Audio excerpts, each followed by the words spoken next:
अस्सलामुअलैकुम नाज़रीन, आज की वीडियो में मैं बात करने वाला हूँ अल्फा ग्लो के बारे में।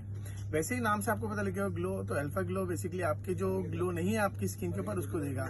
इसमें शामिल है 10% ग्लाइकोलिक एसिड, इसमें शामिल है अल्फा एल्बुटिन और साथ साथ इसमें मौजूद है कोजिक एसिड जो आपकी स्किन को आपको इशू है मिलाजमा का, हाइपर पिगमेंटेशन का, साथ साथ आपकी स्किन के ऊपर कील महासों के निशानात हैं, छाइयां हैं, तो ये उन सबको रिमूव करने में काफी करामत है। आपने तरीकेकार इस्तेमाल क्या करना है, आपने सिंपली रात में सोने से पहले जो इफेक्टेड एरिया उस पर इसको लगाना है और लगा के इसको छोड़ देना है। जब मॉर्निंग में आप उठे हैं तो इसको वॉश करें।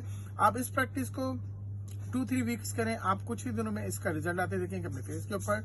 आपकी जो स्किन है वो टू टून से चेंज हो जाएगी, आपका जो कलर है वो बहुत ज्यादा निखार की तरफ जाएगा। साथ साथ आपके फेस के ऊपर अगर पिगमेंटेशन मिलाजमा जैसे निशानात है तो उनको भी खत्म करने में काफी करामत करेगा।